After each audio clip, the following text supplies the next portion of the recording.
You're welcome. I'm good. All right, Jason, tell us a little bit about Tim. You know, last year, for the second year in a row, he made over 200 pointers in the season. Yep. Just how important is that for him that you know that three ball is going to be going to him? Yeah, I think it's always important, especially when you make that many in a year. We would love to have that and more this year. When you talk about Tim, he's a true pro. You know, competes on both ends, wants to win. Is very unselfish as a teammate. So I'm happy that we got him back, and he looks great. You know, so far in training camp. I know you've already said that he's going to start this year. Last year he played 70 games, started 31, came out the bench 39 games. Do you see him as a starter the entire season, or maybe that role changing during the course of the season? Yeah, you know, I asked him, you know, in the summer what he wanted to do, and he wanted to think about it. And so when he came back, I thought enough time for him to think. So I asked for the answer, and he wanted to start. You know, we talked about it. He wanted to, you know, I gave him his time to think about it, and he wants to start, and I believe he should start. Again, the versatility that we have throughout our wings, he can start, he can come off the bench. Again, as I talked about earlier, he's very unselfish. It's about the team first, and so that's always helpful for a coach, but also for a teammate. Because if he, you know, he's just unselfish like that. But I truly believe he's a starter in this league. Yep, sorry. You had mentioned Cal starting camp as the starter at center. And we kind of talked about how he fits with KP in that sense. But what is it about him specifically as an individual that you think is going to make him, you know, that good fit at least to start the season or start the preseason that way? Well, I think when you talk about Dwight, again, you know, unselfish. It's always about the team, his teammates. I love his energy. I would say his teammates love his energy. He's unselfish. He's the guy who does all the little things.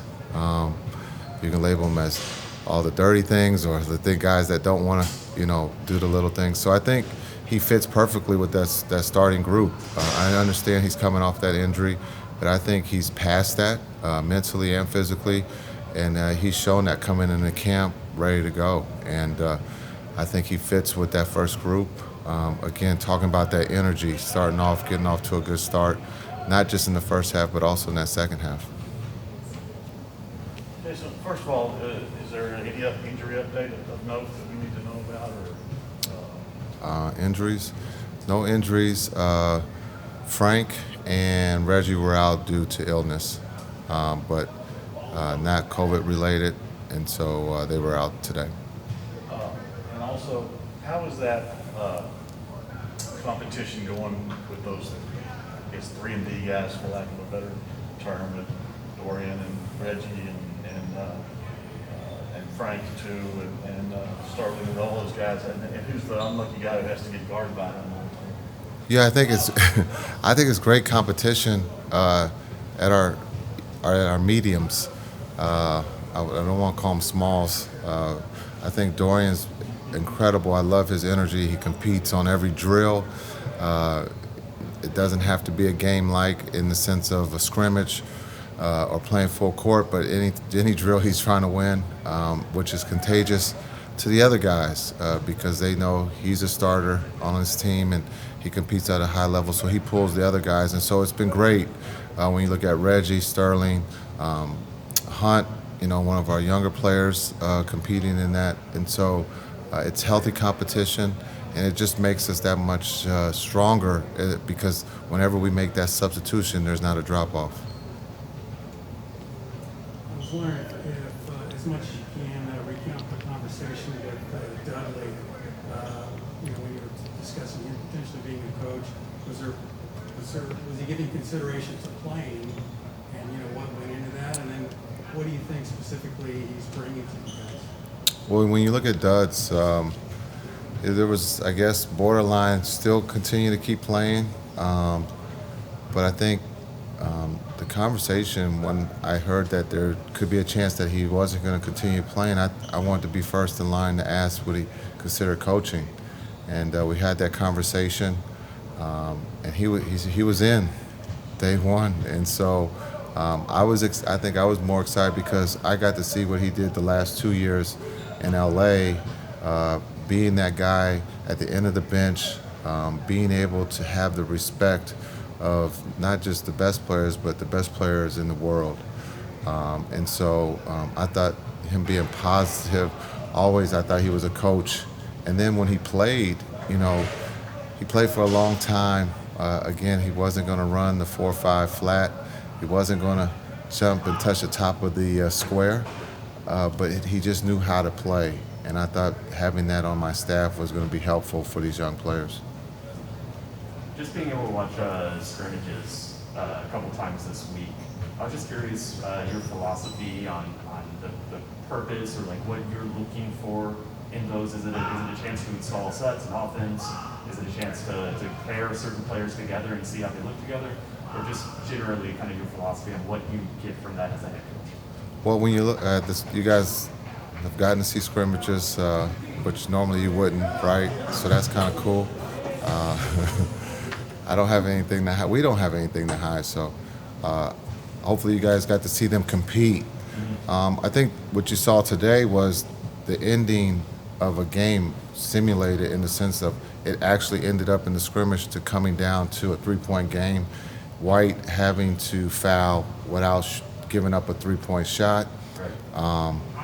Luka being able to make free throws, right? Like our best player has the ball, stepping up to make the free throws to put his team in position. So all those scenarios, sometimes when a coach tries to set them up and runs them, they tend to kind of are flat.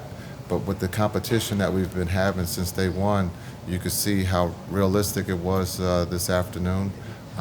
They all set up perfectly, where we had to make free throws, we had to foul, and then we had to rebound again. And unfortunately, I think KP had the rebound, he lost it, but Blue ends up getting a look at the three. And so just to compete, I love that Blue fought all the way to the end.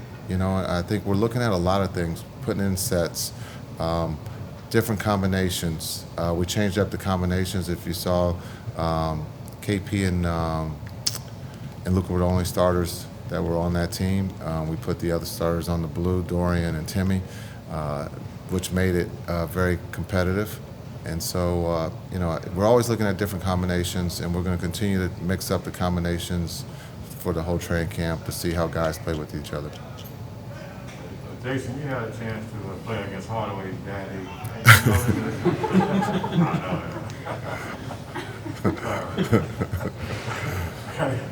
Have you noticed any similarities between the two as far as their playing style, approach, trash talking, anything like that? All the above. Senior, incredible, point guard in our league. Very difficult to guard, if to guard. You just try to get in the way. But just being a true pro, coming to compete, they want to win. And I think that just runs in the family. Senior wants to win, and Junior wants to win. And so it's a beautiful thing to see a father and son, and for the son to learn from the father. And so I think they're very competitive. I wonder who's going to have the bragging rights of who's the better shooter. I'm going to let those two battle that out. But Tim can flat out shoot the ball, and so can his dad. And they're not afraid. They're not afraid of the moment. And so I love that about Junior. But as an opponent, guarding Tim, I hated it because he was always up for that big shot. And unfortunately, he always made them. Do you think people realize how hard it is to get a shot off in the game situation when you have to miss the free throw and get a three? It's very hard. I mean, it's almost impossible. But as you saw, it happened. We had the ball. It slips out of our hands, and it ends up in Blue. And Tim gets a good look. A lot of times those go in this league because those guys can make those shots.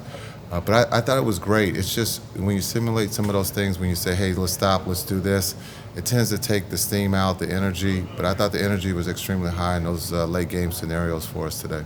On Frank, I assume it's not a long-term illness of Right. some sort, but how has he looked so far when he has been on the court? Yeah, Tim. Frank has been great.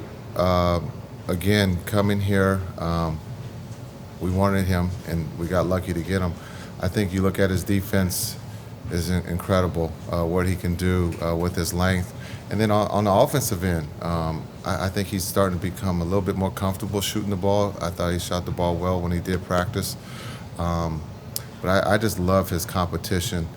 He's still young. I know we call some guys old at 23 or 24, but he came in the league at 18. And so I think we're getting him at the right time on his journey to have success with us. And we've got one on Zoom. Coop, go ahead. Hey Jay, what are your plans for Sunday for the fan jam? How do you want that to look, and how long will you go? That's a great question, Coop. I'm gonna buy popcorn. Are they selling popcorn? Because I'm gonna buy popcorn. Can't have a hot dog and a Sprite and enjoy watching the guys play. No, we'll go 2 20-minute halves. We'll start at 1:30 because we're gonna get a little work in on the practice court, and for 30 minutes, and then we'll bring the guys up, introduce them, and then we'll play. We'll split the teams up, and again, I'm gonna grab a water and watch the guys play, and get the first opportunity for the fans to be in the building and to see our players. Luke, go ahead. Good, thanks. Thank you. Luke, go ahead. I'm done. I'm done. Oh, no, Luke. Luke. Luke. I don't know why I did that, but we're good. Luke Askew, Mavs running ball coach. I'm just wondering, you focused a lot on chemistry and defense so far, and just so thus far throughout training camp, a big part of that is communication. Who's been the loudest voice on the court from your perspective? Loudest. That's good question. I think when you talk about KP, Dorian, JB, I don't want to leave anybody out. So should I just name everybody?